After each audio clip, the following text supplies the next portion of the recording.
Hi everyone, welcome to the next video in this butterflies and bugs page, and we have, I think, a bee to colour today. Now I really do like colouring bees, and I actually have quite a lot of videos on bees, including one that I coloured following a Helen Elliston tutorial from one of her books, which was a very detailed with lots and lots of layers of different colours, which I thoroughly enjoyed.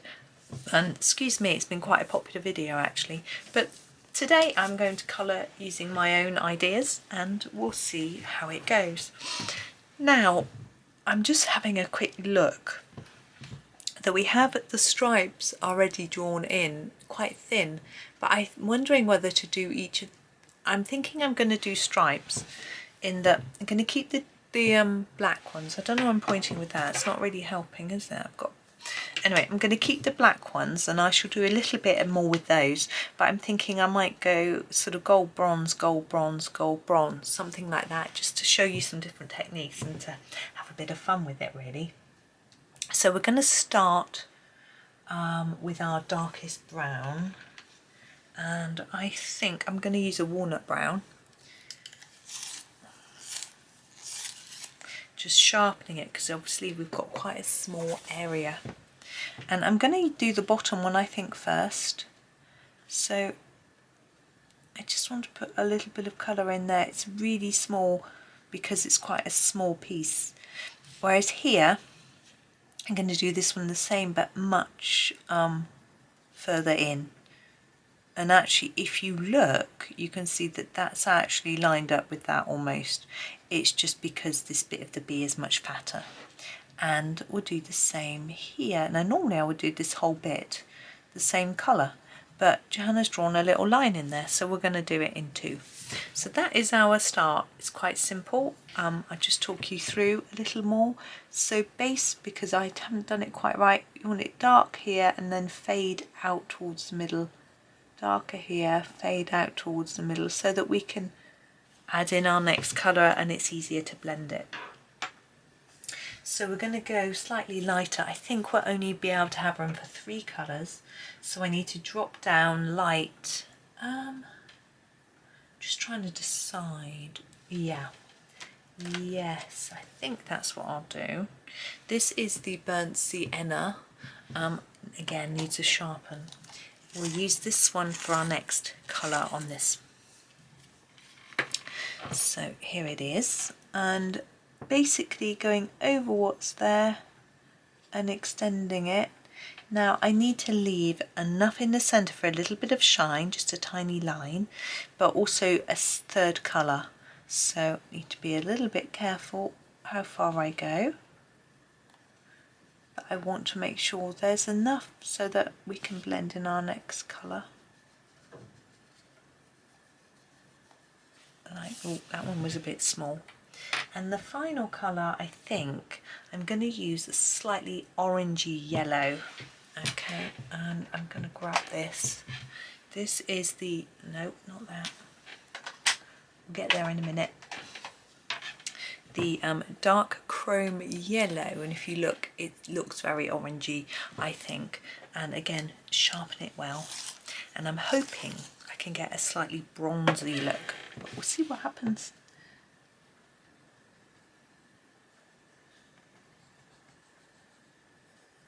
I only want to leave the very, very smallest bit of white, because it would be lovely for it to look slightly metallic-y, but actually this isn't. This is supposed to be a real bee, not a sort of ornamental one.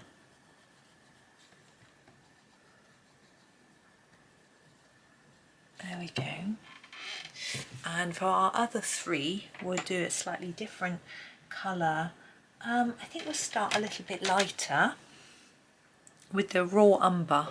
Again, sharpening it first. I'm just looking outside as I'm sharpening, and it looks like it's just starting to rain. Never mind. Raw umber. I was going to go out this morning, but I never quite made it. By the time I'd done a huge stack of ironing, and me and my son, one son, husband was busy doing some research, other son was doing some work, so by the time me and other son had cleaned and ironed, well, I ironed, it was a bit late to go out. This is green gold because it was lunchtime almost, and then I'm doing Skype on a Sunday. This is green gold. I Skype my family, so I'm just slotting in a couple of videos before I Skype. So yeah, in the end, no time, but I should try and make time tomorrow. And we're going to do a more, I think a more browny yellow for this one. So the Naples yellow, you can see it still looks a little orangey in my camera screen, but it isn't really. My tumble dryer is beeping and beeping. I have to go and turn. That's another job, Sunday job, clean wash sheets. Oh, sounds like husband's going. That's good. So there we go. It doesn't necessarily look very bee-like, but I think it looks quite nice and fun. But we've got to add the black in. So we're not going to do all the stripes completely black, but a little bit. We'll start with black. We'll try and do a similar way to this. So put some black in first on the end of each bit.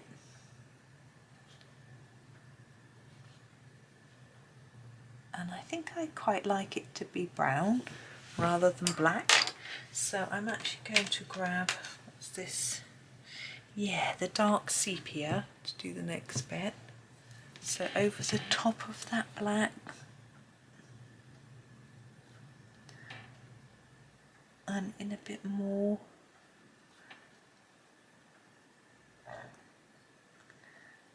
There we go. And I think I quite like this colour to do the head. So while it's in my hand, I'm going to do the head. So all the way around, you can see how dark it is. And then a little bit lighter in that centre bit. So it looks lighter just like this bit does. And then fill those in. And then a last colour for the stripe. I'm going to do the nougat to sharpen it, because it's a bit more of a browny, a grey brown rather than a warm orangey brown, which I don't want. So I'm just going to go over all of it and try to do it up and down. You might not bother. You might think Johanna's marks are enough, but it's just a bit of fun, really. Get a bit more colouring out of the picture. Better value for money. Right, let's just sweep that away. My pencils are rolling all over the place. So now the wings. And I know a lot of people find wings really difficult, this sort of wing. Butterfly wings are slightly easier because you can just do any colour, whereas a bee has a see-through wing normally. Now on this page we don't have anything behind the wing. I haven't done a background or anything, so it's a little bit easier, I think. I am going to start with the warm grey 3. I don't know how well you can see that. There we go. And near to the body here, I'm not going to worry about the fact there's 2 wings at the moment. I will later. And then just fade that off like that, and the same on this side. Now you could do a cold grey. I think this goes better with the colours I've used already, the warm golds and bronzes and things. Now we're going to go slightly lighter, the warm grey 2. I always, when I first got my Polychromos, I thought the very pale greys, I wouldn't use them. But look how short this warm grey 2 is, and how much you can actually see it. You know, if you compare that to that, I think you can see that there's some, it's not really dark, but it's quite useful, I find, anyway. and we're going to use the warm grey one for the very tips of the wings. Now this one I don't use quite so much. This is my original warm grey one. But I'm just going to go over everything and make sure that I do put some colour right down to the tip. And the same on this one.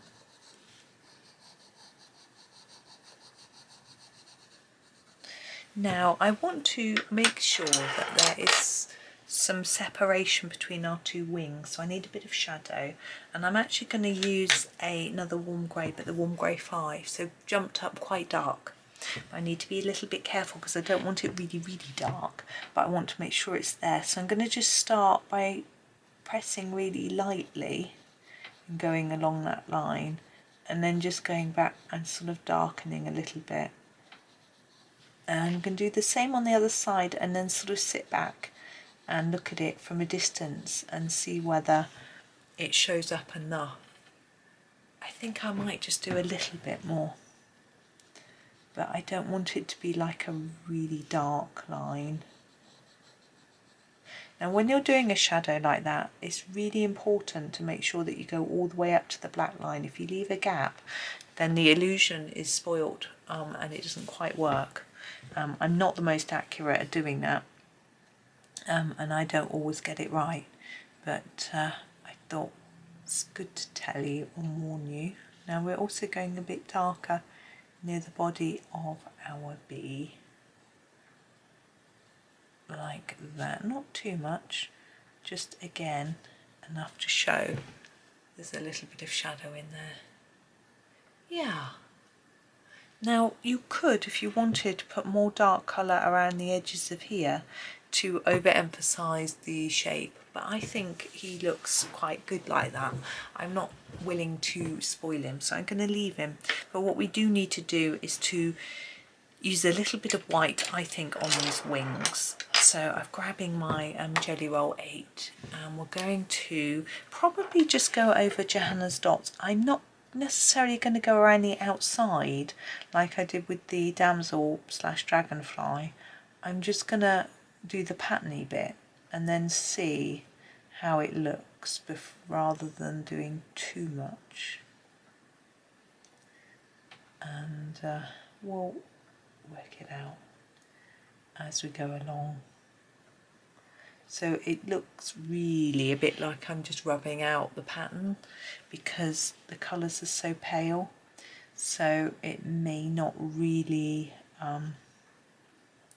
make a big difference, but I will persevere with it, and then you can decide, because obviously if it looks like it's rubbed out and you can't see the pattern, then I'm virtually just deleting what Johanna's drawn on there. So it's up to you whether you want to do that or whether you'd rather see it and leave it like that. You can see it a little bit, but I prefer it gone fainter myself. But I think I'm going to leave these lines because I think they're more there, these lines, to sort of add shading and shadow rather than pattern. So I'm not going to go over those because I think they're supposed to be darker. So if I go over them in a lighter pen, that is almost opposite to what I think the intention is. So I'll just finish going around these. Takes a bit of time and patience, something which I am very poor at. Not time, it's a fair bit of time, but patience. A very impatient person. You know, although having children has made me a lot more patient, because you have to be. You can't, you know, when you're teaching them things, you can't just do it all for them because they're slow. Now I am debating about taking out the outside black lines, but I'm not going to take them out. If there was a background on this page, then I could take them out and you would see the wing. Because we're on top of white paper or even cream paper, if I take that out, it will be very difficult to see where the wing ends and the paper begins, and I think that won't look right. So I'm actually going to leave it like that. And also, I mean, if I start taking out black lines in a picture, I tend to think it needs them all taking out. I didn't do that with the dragonfly, but I don't know. I'm just going to leave it. I like it as it is. So there it are, bee. As I say, I have got other tutorials for bees, quite a few actually, that you can go and have a look at. I'll try to link to some in the cards during this video, but if you go to my main YouTube page, my sort of home page, and click the magnifying glass on there and type in just bee, you'll see them all. Or if you put Johanna Basford bee, you'll see the ones just within the Johanna Basford books.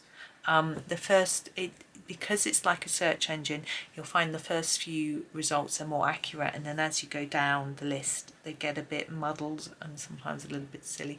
But if you want to find that and you struggle, leave me a comment and I'll paste the link in there for you. But thank you so much for watching today. I hope that you have a really lovely day. Yes, and happy colouring.